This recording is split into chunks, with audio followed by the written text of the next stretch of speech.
جادوئی حقیقت نگاری یا میجک ریئلزم فکشن میں پلاٹ کی ایک ایسی تکنیک جو جب سامنے آئی تو دیگر تمام تکنیکوں پر فوقیت حاصل کر گئی.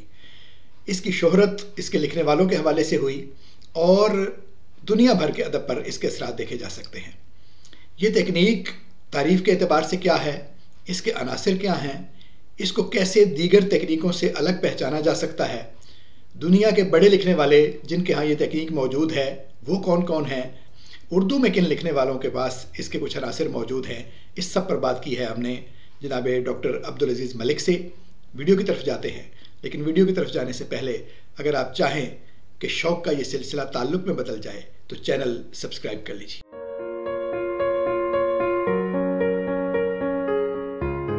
السلام علیکم. عابد سیال حاضر ہے ادارہ اردو کے سلسلے ایک سوال کے ساتھ، اور اس ایک سوال کے جواب کی تلاش میں آج میں ساتھ ہوں اپنے دوست، اپنے بہت پیارے بھائی جناب ڈاکٹر عبدالعزیز ملک کے ساتھ. سر بہت شکریہ، آپ نے وقت عنایت فرمایا. جی بہت شکریہ. بلکہ آپ کا شکریہ کہ آپ نے اپنے پلیٹ فارم سے گفتگو کا موقع دیا. ڈاکٹر عبدالعزیز ملک صاحب فیصل آباد یونیورسٹی میں اردو کے پروفیسر ہیں اور بہت سے جو موضوعات ہیں ان پر ان کا کام ہے. آج کا سوال جو ہے وہ جادوئی حقیقت نگاری کے حوالے سے ہے جس پر خاص نظر ہے ڈاکٹر صاحب کی. تھوڑا سا میں انٹرو میں اس کی وضاحت کر چکا کہ سوال کا تناظر کیا ہے، تو ڈاکٹر صاحب سے ہم پوچھتے ہیں کہ ڈاکٹر صاحب فرمائیے کہ جادوئی حقیقت نگاری تعریف اور مفہوم کے لحاظ سے کیا ہے، عالمی سطح پر اس کے بڑے لکھنے والے کون ہیں، اور کیا اردو میں بھی اس کے کچھ نشانات ملتے ہیں یا نہیں؟ جی، جادوئی حقیقت نگاری ایک فکشن کی بیان کرنے کی، ایک کہانی کو بیان کرنے کی ایک ٹیکنیک ہے. اور یہ ٹیکنیک اس وقت لٹریچر میں داخل ہوئی جب ماڈرنزم نے رواج پایا. اور ماڈرنزم جیسا کہ آپ سمجھتے ہیں کہ لٹریچر میں 20ویں صدی کے آغاز سے اس کے ٹریسز ملتے ہیں. اور جیسے ہی ماڈرنزم شروع ہوا تو اس کی ذیل میں مختلف ٹیکنیکیں جو تھیں نیریٹیوز میں وہ بھی انٹروڈیوس ہوئیں. خاص طور پر ڈاڈاازم، اس کے بعد سرریلزم، پھر میجک ریئلزم، اور پھر ہیلوسینیٹری ریئلزم کی ٹیکنیکس. اس کے جی ساتھ ساتھ ویسے تو ڈاکومنٹڈ ریئلزم بھی چلتا ہے، کیوبزم کی ٹیکنیکس بھی چلتی ہیں. لیکن یہ ساری جو ٹیکنیکس ہیں یہ ویژول آرٹ سے اور بطور خاص مصوری سے لٹریچر میں داخل ہوئی ہیں. سمبولزم پہلے امپریشنزم وغیرہ جو ان تھے، پر سمبولزم اور جی امپریشنزم جی، وغیرہ بھی وہ بھی مصوری سے ہی آئے سر. وہ اور بھی خاص طور پر جو ظاہر ہے کہ کیوبزم ہے. ہاں، یہ ساری مصوری سے پھر لٹریچر کی طرف آئی ہیں، تو مصوری میں انہیں استعمال کیا جاتا تھا. میجک ریئلزم پر چونکہ ہم بطور خاص بات کر رہے ہیں، اس کے لکھنے والے تو پہلے سے موجود ہیں. مثلا اس کی جو ٹرم ہے، فرانس رو ایک نقاد تھا، اس نے پہلی بار 1925 میں اس کو استعمال کیا ہے. یعنی اس سے پہلے یہ موجود تھی تو ظاہر ہے اس نے اس کی ٹرم کوائن کی ہے. جی لیکن جو اس نے پاپولیرٹی گین کی ہے میجک ریئلزم کی ٹیکنیک نے، وہ 60s اور 70s کی دہائی میں کی ہے. ٹھیک. 60s اور 70 کی دہائی میں بھی اس وقت جب لاطینی امریکی ممالک میں فکشن کا بوم آیا اور اس میں گارشیا مارکیز کی جو تحریریں تھیں اور اس کے جو ناول وہ معروف ہونے لگے. خاص طور پر اس ٹیکنیک کو گارشیا مارکیز کا جو ناول 100 Years of Solitude ہے، اس کی وجہ سے بین الاقوامی شہرت ملی. حالانکہ اس سے پہلے بہت سارے جو رائٹرز تھے وہ لکھ رہے تھے، اس ٹیکنیک کو استعمال کر رہے تھے. خاص طور پر کیوبا کا ایک رائٹر ہے الیفو کارپنٹیر، وہ اس میں استعمال کر رہا تھا. گوئٹا مالا کا ایک رائٹر ہے، فکشن نگار ہیں، میخائل اینجل ایستوریاس. تو 40s کی دہائی میں انہوں نے جو ناول لکھے، خاص طور پر مین آف میز، اور دوسرا کیوبن رائٹر جو ہے اس کا ناول ہے the kingdom of this world. اس کے اندر یہ اپنے تمام تر لوازمات کے ساتھ یہ ٹیکنیک موجود ہے. لیکن ظاہر ہے کہ اس کو شہرت گارشیا مارکیز کی وجہ سے ملی، اور پھر پوری دنیا کے اندر اس کے جو چاہنے والے یا ماننے والے ہیں، پھر انہوں نے اس کو آگے نقل کیا ہے اپنی فکشن لکھنے میں. سو لاطینی امریکی جو ممالک ہیں اس میں یہ بطور خاص شروع ہوئی، اور اس کی بنیادی وجہ اگر ہم تھوڑا سا غور کریں ڈاکٹر صاحب، تو جناب وہ یہ ہے کہ جب کولونائزڈ ہوئی یہ کنٹریز، کیونکہ لاطینی امریکی خطے اور ہمارے خطے کا دکھ جو ہے وہ مشترکہ دکھ ہے، ٹھیک ہے کیونکہ ہم بھی کولونائزڈ کنٹریز ہیں، اور ہمارے اوپر برطانیہ نے حکومت کی ہے تو ان کے اوپر پرتگیز، فرینچ اور اسپین، یہ جو ممالک ہیں امپیریل کنٹریز ہیں، انہوں نے ان کے اوپر اپنا تسلط قائم کیا۔ اس تسلط میں جتنا وقت گزرا تو ان کا جو پرانا نیریٹو تھا اپنی کہانیوں کو بیان کرنے کا، اور جو کلچرل ویلیوز تھیں اور ان کی اپنی ایک لٹریچر کی ٹریڈیشن چلی آ رہی تھی، سامراج نے اس کو دبا دیا، اس کو ختم کر دیا، بلکہ دوسرے لفظوں میں یوں کہیں کہ اس کو متعون قرار دیا، اور اپنا جو نیریٹو تھا اس کو رائج کرنے کی کوشش کی ہے۔ پھر یہ کنٹریز وقت گزرنے کے ساتھ 20th سینچری کے اندر آزاد ہوئیں، اور جب انہیں آزادی ملی تو پھر اس وقت پوسٹ کلونیل عہد شروع ہو گیا۔ پوسٹ کلونیل عہد جب شروع ہوا تو پھر بھی ان کی صورتحال ہمارے ساتھ ملتی جلتی ہے۔ مثلا وہاں پر حکومتیں بنتی اور ٹوٹتی رہتی ہیں، داخلی انتشار اسی طرح سے موجود ہے، اکانومی کی صورتحال بھی وہی ہے، فوج جو ہے وہ سویلین حکومت کو کنٹرول کرتی ہے، اور فوج کو امپیریل جو پاورز ہیں وہ کنٹرول کر رہی ہوتی ہیں۔ تو لاطینی امریکہ کے اندر جو اب پوسٹ کلونیل نیریٹو دیا جا رہا ہے، اس کے رد عمل کے طور پر میجک ریئلزم کی ٹیکنیک وہاں کے فکشن نگاروں نے استعمال کی۔ جو امپیریلزم یا ماڈرن ٹیکنیکس ہیں اس میں ریشنلٹی ہے، اس میں کڑی سے کڑی جوڑنے کا ایک تصور موجود ہے، منطقی ربط تسلسل جسے ہم ہے، کہتے ہیں۔ منطقی ربط ہے، استدلالیت ہے۔ لیکن اس منطقی ربط اور استدلالیت کا رد عمل جو ہے وہ میجک ریئلزم اور سر ریئلزم اور اس سے ملتی جلتی جو ٹیکنیکس ہیں ان کی صورت میں ہمارے سامنے نظر آتا ہے۔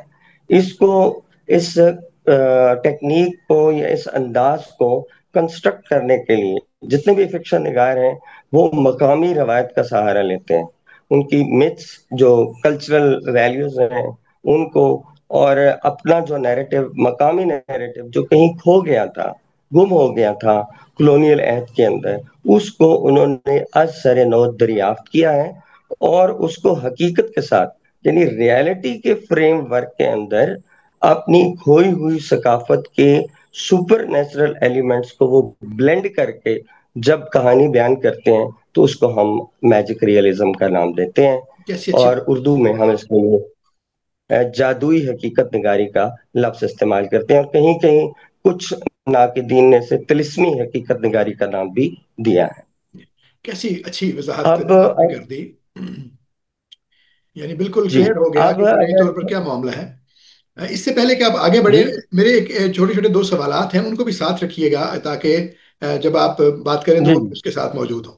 ایک تو یہ فرما دیجئے کہ اگر یعنی وہ جو جدیدیت کے ساتھ ماڈرنزم جسے آپ نے فرمایا وہ اس کے ساتھ آئی ہے کولونائزر کی جو نیریٹیوز ہیں، تو جی جی اس کا مطلب یہ ہے کہ یہ اگر انہوں نے اس کو ملایا ہے اپنی جو گزرا ہوا وقت ہے یا اپنی جو اقدار کھوئی ہوئی ہیں ان کے ساتھ، تو پھر تو اس کو مقامی ایک ٹیکنیک ہونا چاہیے۔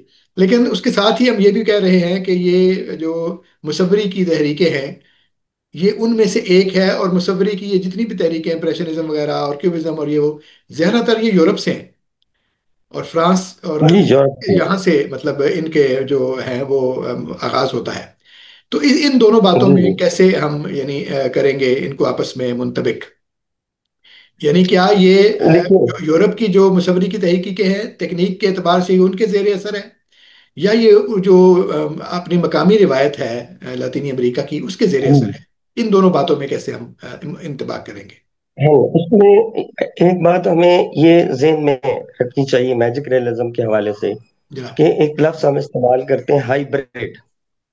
جی ہائیبریڈ کا مطلب ہوتا ہے دو چیزیں آپس میں ملانا۔ ہاں، انضمام یہ یا دو، ادغام۔ ادغام کہہ سکتے ہیں، ادغام بھی کہہ سکتے ہیں، بلینڈ بھی کہہ سکتے بلینڈ ہیں آپ بلینڈ اس کو۔ بلینڈ ٹھیک ہے. ہائبرڈ اس لیے ہیں کہ یہ دو چیزوں سے یا دو اطراف سے، یہ جو اس کا نریٹر ہوتا ہے کہانی کا، وہ مخاطب ہوتا ٹھیک ہے، ہے. ایک مقامی بیانیے سے مخاطب ہوتا ہے، اور دوسرا انٹرنیشنل یا جو کولونائزر کا نیریٹو ہے اس سے مخاطب ہوتا ہے۔ ٹھیک تو ہے. دو اس کے مخاطب ہوتے ہیں۔ اب ٹھیک وہ دونوں کو جب مخاطب کرتا ہے تو دونوں چیزوں کو آپس میں ملاتا ہے، بلینڈ کرتا ٹھیک ہے۔ ہے. جو ریجنل نیریٹو ہے اس کے سپر نیچرل ایلیمنٹس لیتا ہے، ٹھیک ہے. اور جو ماڈرنائزڈ نیریٹو یا جس کو ہم کولونائزر کا نیریٹو کہہ رہے ہیں یا ریشنل نیریٹو کہہ رہے ہیں، وہاں سے ریئلٹی کو اٹھاتا ہے ٹھیک ہے. اور ان کو آپس میں اس طرح سے بلینڈ کرتا ہے کہ آپ کو غیر حقیقی ہونے کا گمان نہیں گزرتا۔ بہت اچھا. سو چونکہ یہ دونوں کو کر رہا ہے، سو اس لیے یہاں مقامی بیانیہ بھی ہے اور دونوں بیانیے تو ساتھ ساتھ چونکہ چل رہے ہیں اور ایک دوسرے کے ساتھ ان کا بلینڈ بھی ہے، تو اس لیے ہم اس کو بالکل مقامی نہیں کہہ سکتے اس سینس میں کہ اس کا آدھا حصہ تو استعماری ہے، اور اس کو بالکل وہ بھی نہیں کہہ سکتے انٹرنیشنل یا یورپین، کیونکہ اس کا آدھا حصہ تو آپ کا ٹھیک ہے. مقامی ہے۔ بالکل تو صحیح. اس لیے دونوں کا بلینڈ ہے، تو دونوں طرف ہم اس کو شامل نہیں کر سکتے۔ ٹھیک ہے. باقی اگر ہم اس کو مزید سمجھنے کی کوشش کریں تو ہمیں پھر جو اس کے ساتھ پیرالل جو ٹیکنیکس چل رہی ہیں اس کے ساتھ تھوڑے تھوڑے فرق کے ساتھ ہم اس کو سمجھ سکتے ہیں۔ بہت سارے لوگ ہمارے ہاں اس کو یہ بھی کہتے ہیں کہ جو ہماری اردو میں داستانیں ہیں ان کے اندر بھی تو جادوئی عناصر موجود ہیں، جی ہاں. اور بنیادی طور پر اسی بر صغیر کے خطے سے یہ جو ٹیکنیک ہے یہ ابھری ہے۔ ٹھیک ہے. لیکن ہمیں یہ ذہن میں رکھنا چاہیے کہ میجک ریئلزم کی ٹیکنیک اور ہے، اور جس کو ہم مافوق الفطرت فینٹسی کہتے جو ہیں، عناصر مافوق تھے. الفطرت عناصر ہیں، وہ تھوڑے سے اور ہیں، ٹھیک ہے. کیونکہ ہماری جو داستانیں ہیں وہ فینٹسی ہیں، ٹھیک ہے. تخیلاتی ہیں، بالکل صحیح. اور فینٹسی میں جو سیٹنگز ہوتی ہیں کسی بھی کہانی کی وہ نیچرل نہیں ہوتی، وہ مکمل طور پر تخیلاتی ہوتی ہیں، اس ٹھیک ہے. کا حقیقی دنیا کے ساتھ کوئی تعلق نہیں ہوتا۔ ٹھیک ہے. جبکہ میجک ریئلزم کے اندر جو کہانی یا نیریٹو استعمال کیا جاتا ہے یہ بالکل تخیلاتی نہیں ہوتا، اس کا حقیقی دنیا کے ساتھ تعلق ہوتا ہے، اور اس حقیقی دنیا کے اندر سپر نیچرل ایلیمنٹس کو اس طرح سے انٹیگریٹ کیا جاتا ہے کہ آپ اس پر یقین کیے بغیر نہیں رہ سکتے۔ بہت اچھا. تو فینٹسی اور چیز ہے اور میجک ریئلزم اور چیز ہے۔ ہماری داستانوں کے اندر جو سپر نیچرل ایلیمنٹس، جن، بھوت، پریاں، چڑیلیں، یہ ساری کی ساری جو ہیں یہ فینٹسی ہیں اور یہ میجک ریئلزم نہیں ہے۔ ٹھیک ہے. اور فینٹسی کے اندر ظاہر ہے ہم بہت ساری داستانوں کے حوالے لے سکتے ہیں، طلسم، ہوش، ربا کا حوالہ لے سکتے ہیں، بیتال پچیسی کا لے سکتے ہیں، آرائش محفل کا لے سکتے ہیں، اور الفرائض وغیرہ وغیرہ وغیرہ ہمارے اب بہت جتنی ہیں. جی ہاں. وہ ساری اس کی ذیل میں، فینٹسی کی ذیل میں آئیں گی، میجک ریئلزم کی ذیل میں نہیں آئیں گی۔ ٹھیک ہے. سو یہ بہت اچھی وضاحت فینٹسی آپ سے نے یہ فرما اس دی. طرح سے بہت الگ اچھی ہے۔ وضاحت فرمائی آپ نے.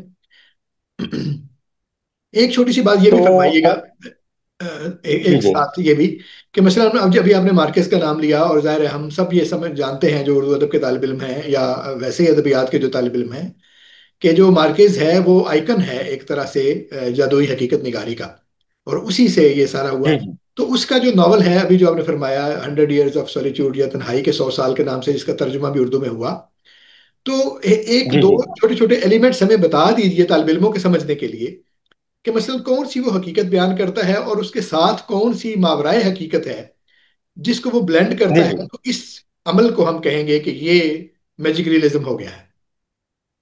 اچھا، مثال لیتے ہیں ہم اب جب تھوڑی سی مثال ظاہر ہے کہ پھر ہو سکتا ہے کہ سمجھ آ جائے۔ جی جی. مثال کے طور پر ایک ایسا کمرہ ہے، ایک ایسا کمرہ دکھایا گیا ہے ٹھیک ہے.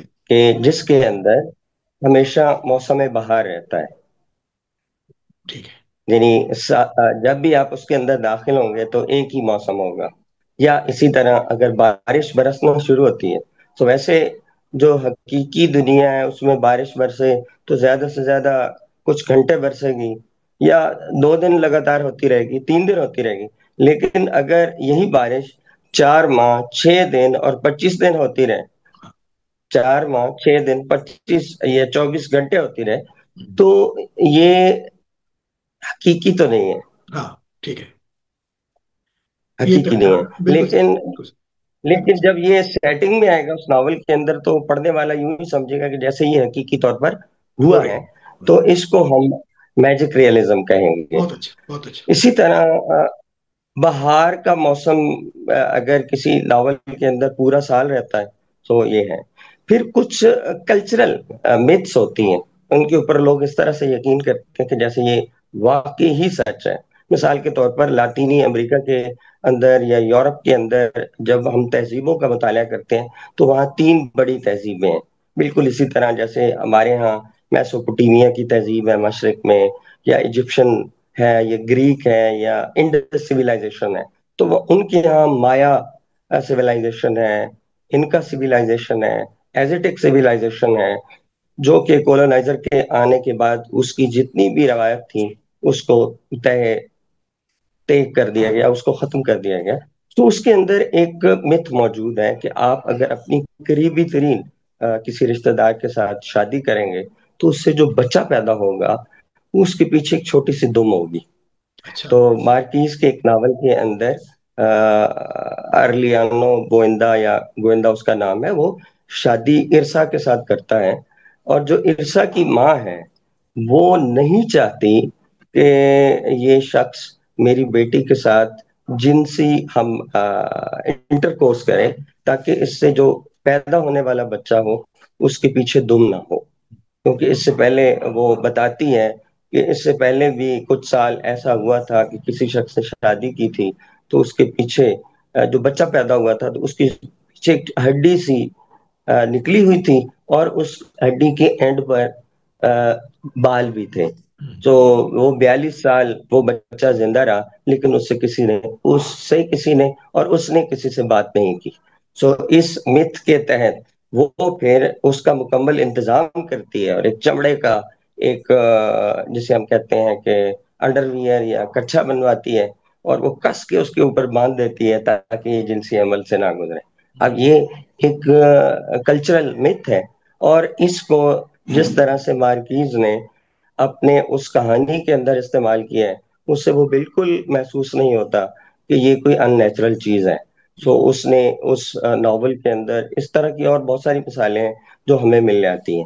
پھر میں نے آپ کو ایک ایگزامپل دی تھی الیخو کارپینٹیر کی، جو کیوبا کا رائٹر ہے، اس کا جو ناول ہے the kingdom of this world, اس کے اندر ایک غلام پچھلے زمانوں کی کہانیاں سناتا ہے۔ وہ غلام جو زندہ ہے اس نے کئی ادوار دیکھے ہوئے ہیں اور ایک طویل عمر پائی ہے، اور وہ عمر ظاہر ہے سپر نیچرل ہے۔ جی، مثلا جیسے ہم کہتے ہیں کہ حضرت نوح علیہ السلام جو تھے وہ 900 سال تک زندہ رہے، تو اس پہ ہم سب بلیو کرتے ہیں، اور 900 سال یا 1000 سال انہوں نے، سو سیم لائک دیٹ، وہ کردار زندہ ہے اور پچھلے زمانوں کی کہانیاں سناتا ہے، اور ایسے غلاموں کی کہانیاں سناتا ہے جنہوں نے اپنے آقاؤں کے خلاف بغاوت کی اور ان کا تختہ الٹ دیا۔ سو وہ ایسے کرداروں کی کہانیاں اس کے پاس ہیں، اور لوگ اس کی کہانیاں سنتے ہیں اور سننے کے بعد اس کے اوپر یقین بھی کرتے ہیں، اور اس کے اندر جو غلام ہیں ان کے اندر سپر نیچرل پاورز ہیں۔ مثال کے طور پر کوئی غلام اگر آقا سے لڑتا ہے تو وہ اپنی جون تبدیل کر لیتا ہے، اچھا، یعنی اپنے آپ کو کچھ دیر کے لیے پرندے کا روپ دے لیتا ہے۔ سو اسی طرح اور کئی ایسے غلام ہیں جن کی کہانیوں کے اندر اس طرح کے ایلیمنٹس موجود ہیں۔ سو ان بنیادوں پر ہم جب ان سپر نیچرل ایلیمنٹس کو کوئی بھی رائٹر ریئل سیٹنگز کے اندر اس طرح سے بلینڈ کریں کہ وہ حقیقت کا روپ دھار لیں، اور قاری اس کے اوپر شک نہ کرے اور اسے حقیقت سمجھ کر بیانیے کو پڑھتا چلا جائے، سو اس کو ہم میجک ریئلزم کا نام دے دیتے ہیں، اور بہت یہ ان ناولوں کے اندر یا ان کہانیوں کے اندر سے استعمال کی گئی ہیں۔ بہت اچھا۔ تو ڈاکٹر صاحب آخر پہ اب یہ فرما دیجئے، کیونکہ ہمارا وقت جو جتنا مختص ہے وہ تقریباً پورا ہونے والا ہے، آخر میں یہ فرما دیجئے کہ کیا اردو میں، یعنی جیسے ہم نے کہا، کوئی کلاسیکی جو ہماری کہانیاں ہیں یا داستانیں ہیں وہ بالکل تو اس پہ نہیں ہے، لیکن کیا کوئی ایلیمنٹ، کوئی عناصر ہمارے ہاں اردو میں اس کے ملتے ہیں پہلے، اور اگر نہیں ہے تو بعد میں جب یہ آ گئی ہیں کہانیاں، تو ہمارے ہاں کے کون سے لوگ ہیں جن کے ہاں یہ ذرا نمایاں ہو کر یہ تکنیک جو ہے یہ آئی ہے؟ ہاں، ہمارے ہاں اس ٹیکنیک کے اثرات ضرور موجود ہیں۔ ناولوں کے اندر بھی ہیں، لیکن افسانوں کے اندر یہ زیادہ ہیں۔ خاص ٹھیک۔ طور پر میں حوالہ دوں گا انتظار حسین کا۔ ٹھیک۔ انتظار حسین کے وہ افسانے جو ابتدائی دور میں لکھے گئے، وہ اس کی ذیل میں بالکل نہیں آتے، ان کے اندر یہ ٹیکنیک وہ استعمال نہیں کر رہے۔ لیکن اگر آپ اس کا مجموعہ شہر افسوس پڑھیں گے، ان کے اس شہر افسوس کے اندر کئی ایسے افسانے ہیں جن کے اندر یہ ٹیکنیک جو ہے، اس کے کچھ ایلیمنٹس جو ہیں وہ اس نے استعمال کیے ہیں۔ اس کے علاوہ ایک رائٹر ہمارے ہاں لکھنؤ سے ان کا تعلق ہے، نیر مسعود۔ جی جی۔ نیر مسعود کی کہانیوں کے اندر بھی جو ایلیمنٹس ہیں اس کے میجک ریئلزم کے، وہ موجود ہیں۔ پھر انور سجاد اور رشید امجد نے بھی ان کو کسی نہ کسی طرح سے انہیں استعمال کیا ہے، لیکن زیادہ تر رشید امجد کے ہاں میجک ریئلزم سے زیادہ سر ریئلزم کا جو ایلیمنٹس ہے وہ زیادہ ہے، کیونکہ سر ریئلزم جو ہے تو اس کے اندر بھی سپر نیچرل ایلیمنٹس ہوتے ہیں، لیکن فرق کہاں پہ پیدا ہوتا ہے میجک ریئلزم اور سر ریئلزم کے درمیان؟ سر ریئلزم جو ہے وہ سائیکولوجیکل ایک جو کیفیات ہوتی ہیں اس کو وہ بیان کر رہا ہوتا ہے سر وہ ریئلزم، ریئل نہیں ہے اور مثلا؟ اس کا تعلق وہ ریئل نہیں ہے۔ اور ٹھیک۔ سائیکولوجیکل جب وہ چیزوں کو بیان کرتا ہے تو اس کا زیادہ تعلق جو ہے وہ ہیومن مائنڈ کے سب کانشیس سے جا کر جڑتا ہے، یعنی لاشعور کے ساتھ۔ اور لاشعور میں آپ شاید سمجھتے ہیں کہ کوئی سب ربط سب نہیں ہے، کانشیس تحت الشعور اور ہوگا نہ سر؟ ہی کوئی سب کانشیس تو تحت جی الشعور جی، ہوگا؟ جی۔ سب انکانشیس اچھا، انکانشیس کی میں انکانشیس، بات کر لاشعور۔ ٹھیک رہا ہے۔ ہوں، انکانشیس کی بات ہے، سو ٹھیک۔ انکانشیس کے ساتھ جا کر جڑتا ہے، اور انکانشیس کا جب اظہار کرتے ہیں سو اس وقت آپ کے سامنے جو ہے وہ سر ریئلزم جو ہے وہ ابھر کر سامنے آتا ہے۔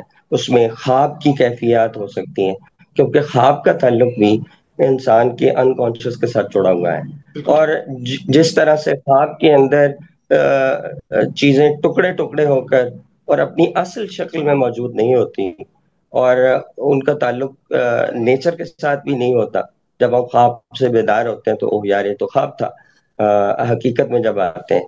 لیکن جو میجک ریئلزم ہے، یہ ریئلٹی اور سپر نیچرل کے درمیان جو سرحد ہے اس کو بلر کرتی ہے، جبکہ جو ریئلزم ہے یہ انکانشیس کی ریپریزنٹیشن ہے، اور ٹھیک ہے، مطلب انکانشیس جب ظاہر جب ہے اس آپ میں اس کچھ میں بھی سے ہو نکل کے حقیقت میں سکتا آتے ہے، ہیں کچھ بھی تو پھر مکمل طور پہ حقیقت جی میں آ جی جاتے ہیں، اور جب تک لاشعوری کیفیت جی میں ہوتے ہیں اس وقت جو ہے وہ کیفیت ہوتی ہے جس کا بیان ہو رہا ہے۔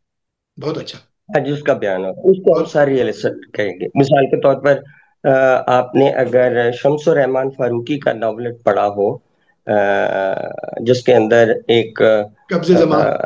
آدمی ہاں قبض زماں، ایک آدمی خواب کی سی کیفیت میں ہے، اور جی۔ اس کے بعد وہ ایک قبر کے اندر اترتا ہے، اور قبر کے اندر ایک نئی دنیا جو ہے وہاں پر اس کا انکشاف ہوتا ہے، اور کئی سال وہ پیچھے کی طرف سفر کر جاتا ہے۔ ہاں تو اب یہ آپ اس کو اگر غور کریں گے تو یہ سرریلسٹ زیادہ ہے، کیونکہ ہاں یہ خواب کی کیفیت، اور خواب میں ظاہر ہے کچھ بھی ہو سکتا ہے، اور قاری اس کو بالکل ٹھیک اور حقیقت ہاں، اس کو سمجھ رہا ہو، خواب ہی کیونکہ سمجھتا خواب ہے ہے، حقیقت اس نہیں لیے سمجھتا۔ یعنی خواب ہی پڑھنے والا سمجھتا اس کو ہے، اس کو خواب حقیقت نہیں خواب ہی سمجھتا، سمجھتا ہے، اس کو حقیقت نہیں سمجھ رہا، خواب ہی لیکن سمجھتا جادوئی حقیقت ہے، اور نگاری اس میں کو حقیقت جو کچھ بیان کیا جا رہا ہے اس کو حقیقت حقیقت سمجھتا ہے۔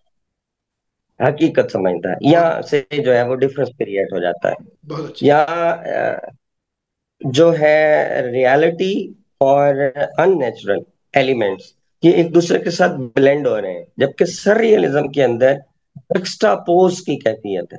جکسٹا پوز کا مطلب وہ ایک دوسرے کے ساتھ بلینڈ نہیں ہوئے، جبکہ آمنے سامنے ہیں، ٹھیک ہے۔ خواب الگ ہے اور حقیقت الگ ہے، ہاں، یعنی آپ یہ کبھی اس ان میں کا داخل بلینڈ ہوتے ہیں، نہیں کبھی ہے، اس میں ہوتے ہیں، لیکن وہ بہرحال جو کبھی اس میں منطقیں ہیں وہ الگ الگ ہیں۔